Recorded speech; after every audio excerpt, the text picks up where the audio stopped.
people. Another beautiful day. Yep.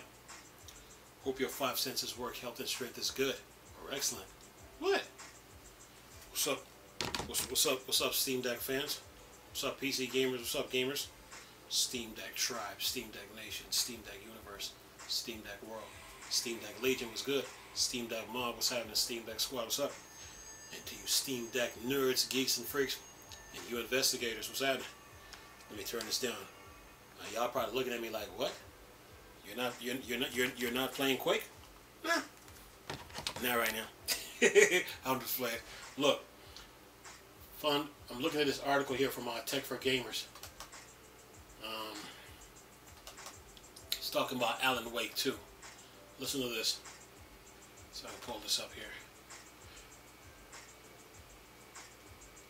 It says here Alan Wake 2 was delayed to avoid big releases like Marvel Spider-Man 2. But I'll explain it to you. Listen to this. It says Alan Wake 2 was delayed to avoid big releases like Marvel Spider-Man 2.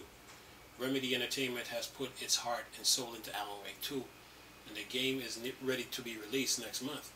However, the studio recently announced a small delay, pushing the game back 10 days to October 27th. Previously, it was set to release on October 17th, but the studio decided to delay it to ensure Alan Wake 2 receives the attention it deserves. They're talking user base wise. It says here, according to Remedy Entertainment, the game was delayed to avoid big releases like Marvel Spider-Man 2. Why it matters, October is packed with a numerous high-quality release in a year with no shortage of great games.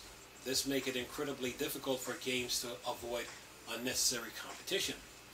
During a recent interview with IGN, Sam Lake from Remedy Entertainment was asked about the reason for small delays to Alan Wake 2. He replies, "We were looking at these brilliant games coming out, Spider-Man 2 and all, and just felt we don't have to go neck to neck."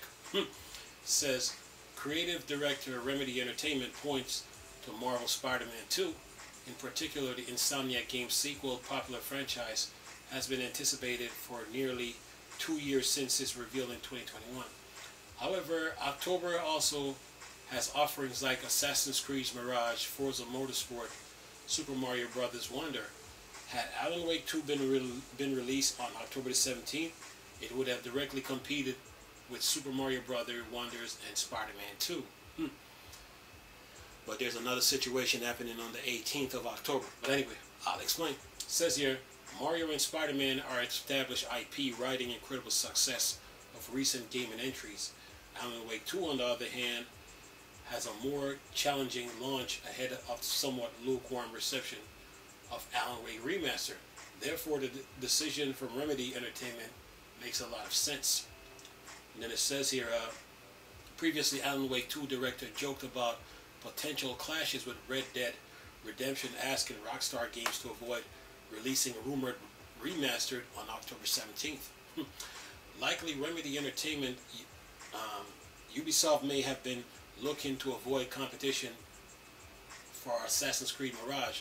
The game release date was recently brought forward to October 5th. Alan Wake 2 is the most important project for Remedy Entertainment, so it makes sense that the studio is taking extra care to allow the survival horror game to shine nonetheless. October is exciting for our game industry, perhaps the best month of the year. Alright, that's the end of the article. Alright, now let me explain it to you. EA and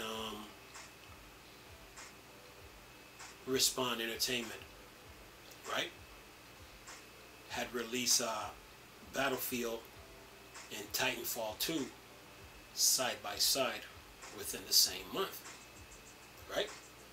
And then Titanfall 2 suffered some setbacks, right? So basically Battlefield stole the spotlight from Titanfall 2.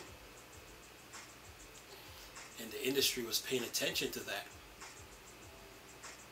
scenario, right? Then there was another scenario where EA again, they had created the loot box, but they went to go challenge the European Commission over loot boxes. They used to go toe to toe with Call of Duty, and they took a detour. EA took a detour.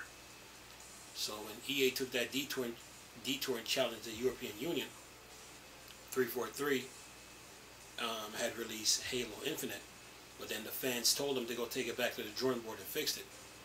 So EA was about to release a Battlefield, but then 343 cut them off and then dropped the Halo multiplayer and stole the spotlight. 343 stole the spotlight from EA, and then EA, they were mad and they were saying that Halo was responsible for Battlefield 2024's failure. So now, fast forward now to 2023,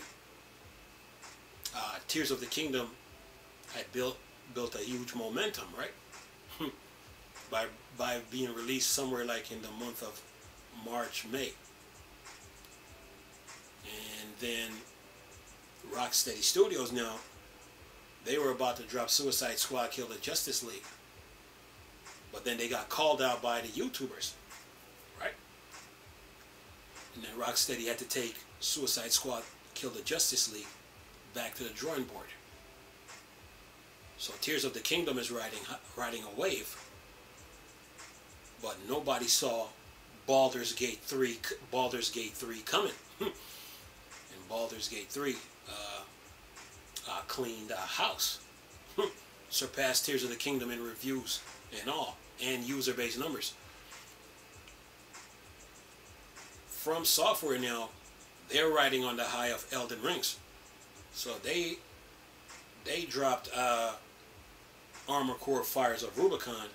They were about to drop it in September, but then they changed their minds and then dropped it on the 25th of August. Starfield is the biggest game of the year. Starfield comes out September the 6th. With From Software now, so between the 25th and September the 6th, August 25th, September the 6th, that's 12 days. From Software now just released Armored Core 2 days ago.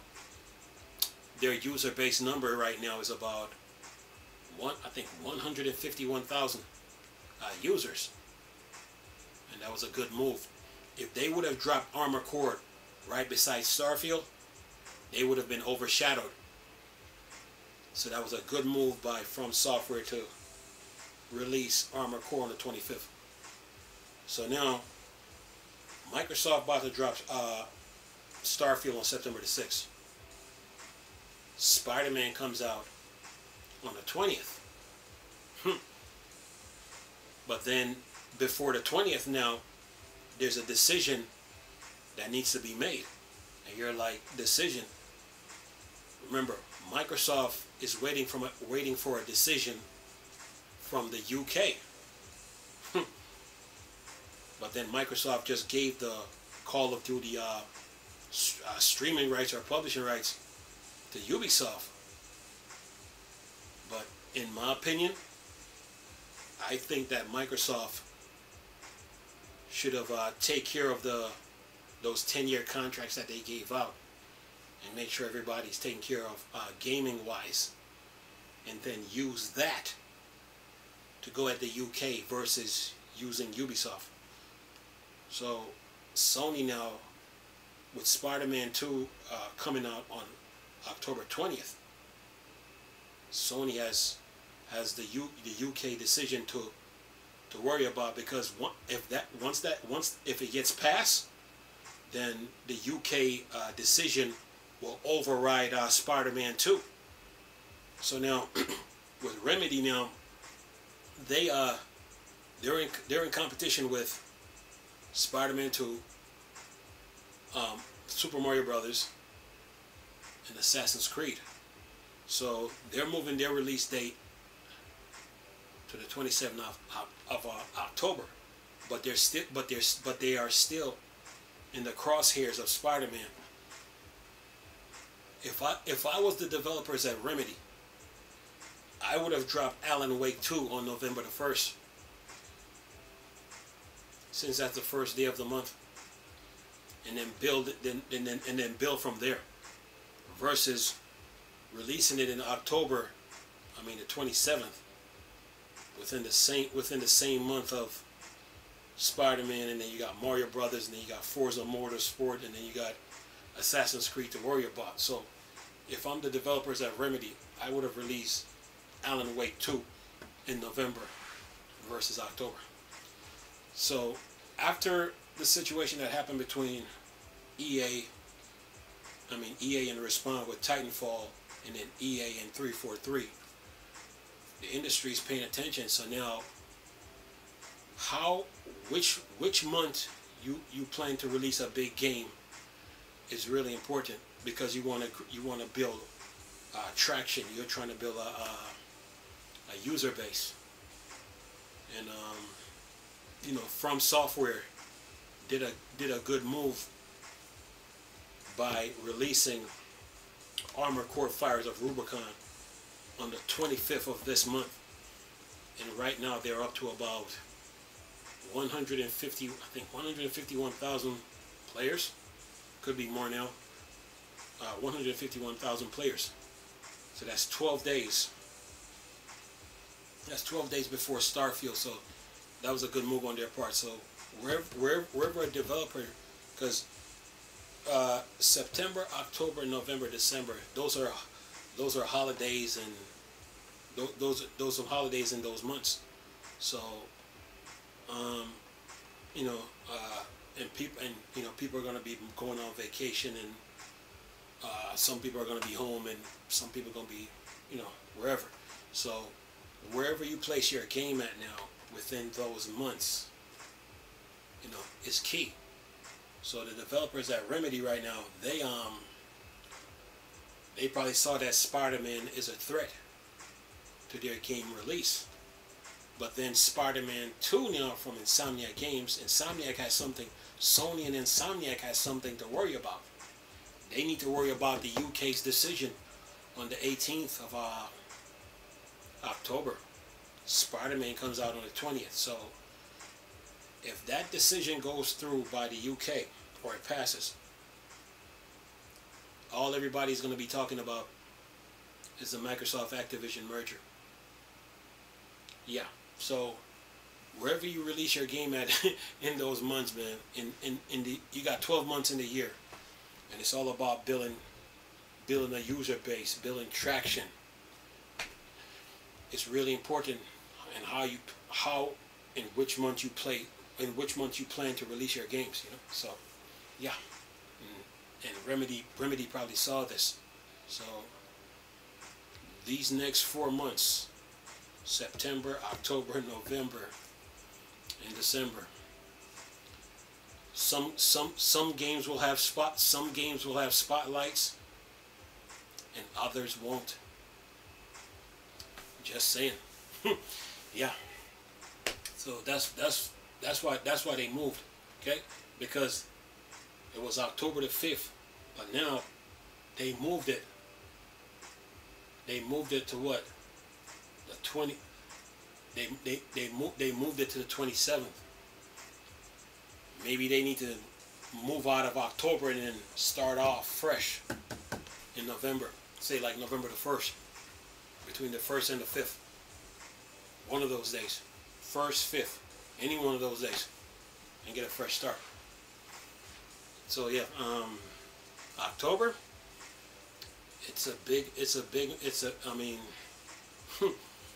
A decision has to be made, but whatever that decision is, it's going to override a lot of those games a lot of those big games that are coming out.